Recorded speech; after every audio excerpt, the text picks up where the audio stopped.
नमस्ते शारदे देवी सरस्वती मतिप्रदे वसत्वं मम जिह्वाग्रे सर्वविद्याप्रदा भव। नमस्कार श्रोतेहो, नवरात्रीची दुसरी माळ आज आपण समर्पित करत असताना सरस्वती मातेला वंदन करूया आणि आजच्या विषयाला आपण सुरुवात करूया। ह्या श्लोकातूनच आपल्या लक्षात आले असेल की आज आपण कोणता गुण पाहणार आहोत। सखींनो, आज आपण आपल्याला लाभलेल्या जन्मजात असा गुण पाहणार आहोत ज्यामुळे आपण प्रसिद्ध आहोत, तो म्हणजे वाक। वाक म्हणजे बोलणे। अतिशय मोहात पाडणारा विषय आहे ना, आपल्यासाठी आपल्याला आवडणारा असा हा विषय आहे। आजचा विषय अतिशय सुंदर गुण आपल्याला लाभलेला आहे, तो आपण घेतलेला आहे। म्हणून तर सुरुवातीलाच माता सरस्वतीला प्रार्थनापूर्वक सांगितले आहे की सर्व विद्या मला याव्यात, यासाठी तू माझ्या जिभेवर राहा। म्हणजे साधारण असंच म्हणूया की जिभेवर आमच्या खडीसाखर असू दे।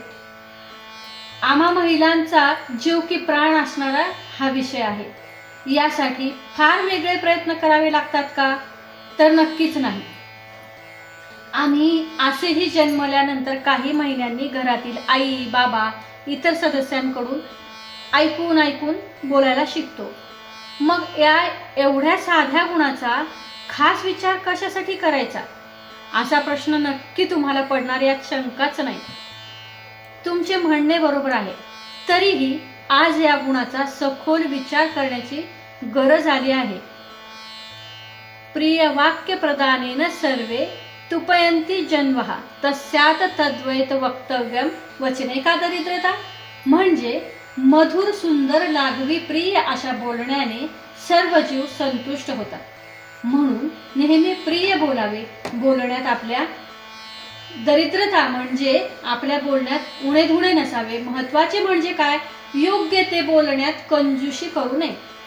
आपल्या भावभावना योग्य पद्धतीने योग्य ठिकाणी मांडता येणे हेही एक कौशल्यच आहे।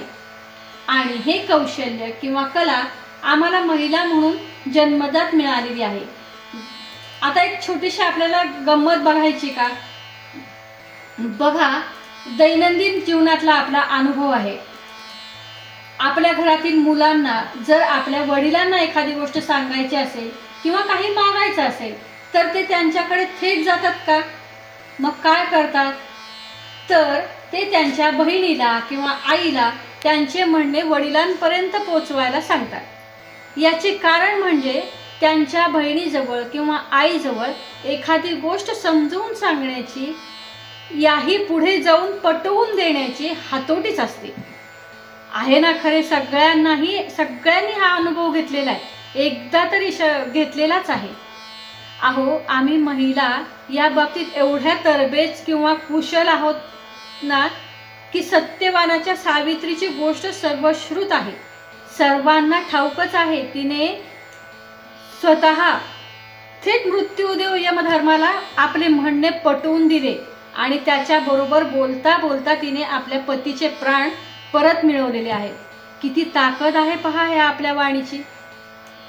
हेच काय, आमचे राष्ट्रगुरु समर्थ रामदास स्वामींच्या आवडत्या शिष्या वेण्णा स्वामी यांनी देखील आपल्या आणि गुरुच्या पहिल्या भेटीत स्वतःला बोलण्याचाच प्रभाव समर्थांवर पाडलेला आहे।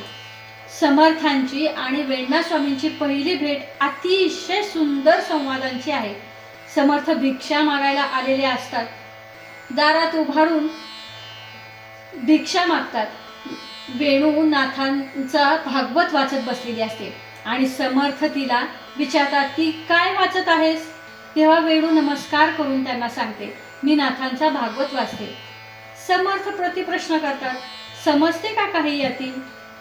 वेणू उत्तरादाखल अगदी प्रांजळ मनाने सांगते, नाही कळत, बरेच प्रश्न आहेत, बऱ्याच शंका आहेत, मनामध्ये बरेच संभ्रम निर्माण झालेले आहेत। आणि समर्थांनी प्रश्न विचारण्याची त्यांना परवानगी दिली आहे। समर्थांनी एकेका प्रश्नाची उकल करत करत सगळ्या त्यांच्या शंकांचे समाधान केले। आणि वेणूच्या जीवनाला एक दृष्टी मिळाली, नवा मार्ग मिळाला. हेच हेच बोलणे आहे हो श्रोते हो. आम्ही कुणासमोर आहोत याचा विचार करून या वाक्देवतेची प्रार्थना करावी आणि वेणूप्रमाणे अद्भुत सामर्थ्य प्राप्त करावे. आम्ही बोलतो भरपूर, तरीही त्यातून निष्पन्न काय होते हे महत्त्वाचे आहे, हो की नाही? तर धचा मा करणारे सुद्धा आहेतच की, आपण पाहतोच त्यांना चालता बोलता. म्हणून आम्हाला आमच्या या गुणातून किंवा जन्मजात मिळाल्या कौशल्यातून काही मिळवता येईल का? काही ध्येय निश्चित करून त्या ध्येयासाठी या गुणाचा विकास आपल्याला करता येईल का? ह्या कौशल्याचा वापर आम्हाला त्याच्यासाठी काय करता येईल, काय शिकता येईल आपल्याला? योग्य त्या ठिकाणी योग्य ते आणि योग्य पद्धतीने बोललेल्याने खूप काही साधता येते. या वाग्देवतेला प्रसन्न करून घेऊन आपला ठसा जनसामान्यांवर उमटविणाऱ्या चरित्रांची, परंपरांची साखळीच आहे आपल्याकडे. वेद काळातील देखील गार्गी, मैत्रेयी सारख्या विदुषी महिला पाहतोच की आपण. त्यांच्या केवळ बोलण्याच्या शैलीमुळे अभ्यासपूर्ण अशा वादविवादाने त्यांना विद्वानांच्या ब्रह्मसभेत आढळ स्थान प्राप्त झालेले आपण पाहतो. मी इथे जाणीवपूर्वक अभ्यासपूर्ण हा शब्द प्रयोग केलेला आहे, कारण आपल्याकडे म्हणच आहे, उचलली जीभ लावली टाळाला. हे व्हायला नको म्हणून असलेल्या परिस्थितीचा पूर्ण अभ्यास म्हणजे साधे सांगायचे तर मागचा पुढचा विचार करून बोलावे, एवढेच साधे आहे. आपले बोलणे हे वायफाळ गप्पांसाठी व्यर्थ वाया घालवण्याची गरज नाही. त्याऐवजी सुंदर विचारांची देवाणघेवाण व्हावी हेच योग्य. म्हणून तर म्हणतात ना, बोलताना शब्दांना धार नको तर आधार असला पाहिजे. धार असलेल्या शब्दांनी ते मने चिरतात आणि आधार असलेल्या शब्दांनी मन जोडली जातात. याचे सुंदर उदाहरण म्हणजे स्वामी विवेकानंदांचे शिकागो येथील भाषण. या भाषणात स्वामींनी बंधू आणि भगिनींनो हा उच्चार केला आणि आमची विश्वबंधुत्वाची संकल्पना एवढ्या साध्या, सरळ आणि सोप्या शब्दात जगासमोर आदर्श म्हणून ठेवली. किती साधे सामान्य शब्द वापरले स्वामी विवेकानंदांनी आणि जग जिंकले. हे साधेपणा, सरळपणा आम्हाला समजला पाहिजे. प्रत्येक गोष्ट धाकाने, जबरदस्तीने करण्याची आवश्यकताच नाही. खूप गोष्टी आपल्याला सुंदर, मधुर बोलण्याने सहज साधून नेता येतात. मला वाटतं आपण असे अनेक उदाहरण पाहू शकतो, ज्यांनी या वाग्देवतेची पूजा करून तिच्या आराधनेने स्वतःचे अतिशय सुंदर, तरल असे आयुष्य घडवलेले आहे. आपल्यालाही आज हेच करण्याची आवश्यकता आहे. या बोलण्याच्या कौशल्याचा वापर करून माझ्या कुटुंबातील मुलाला शिवाजी महाराजांचा स्त्रीकडे पाहण्याचा दृष्टिकोन समजावायला हवा, जेणेकरून अतिप्रसंगाला कोणतीही स्त्री सामोरे जाणार नाही किंवा तिला ते जावे लागणार नाही.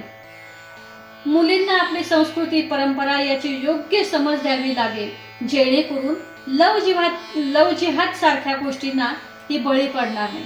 आमच्या कुटुंबातील संवाद सुंदर पद्धतीने खुलवण्याची जबाबदारी एक स्त्री म्हणून माझीच आहे, हे आपल्याला भान यायलाच हवं. म्हणून सर्व सखींना नम्र विनंती करते, आपण योग्य विचार, योग्य आचार करत करत योग्य सवयींच्या आहारी जसे वाचन, मनन, चिंतन करत जाऊया. म्हणजे हे आपले बोलण्याचे कौशल्य अधिक उत्कृष्ट पद्धतीने विकसित होत जाईल आणि त्याचा योग्य तो परिणाम आम्हाला आमच्या कुटुंबासाठी, समाजासाठी नक्कीच पाहायला मिळेल. याचे उदाहरण सुद्धा आपल्याला पाहायला मिळते बघा. डॉक्टर सन्माननीय धनश्रीताई लेले, डॉक्टर अरुणा ढेरे यांच्या वक्तृत्वाने प्रेक्षकांनी प्रभावित केलेलं असतं. त्यांनी अपर्णाताई रामतीर्थकर या तर अतिशय प्रभावी आणि टोचतील असे सत्य बोलायच्या किंवा ते शब्द लोकांना लागायचे, तरी देखील त्यांच्या बोलण्याचा मनावर खोलवर कुठंतरी परिणाम असायचा.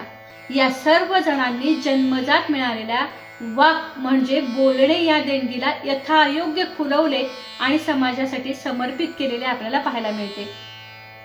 आज आपणही निश्चय करूया आणि गुणाला या आपल्या सुंदर गुणाला वाव देत स्वतः बरोबरच कुटुंब समृद्ध करूया.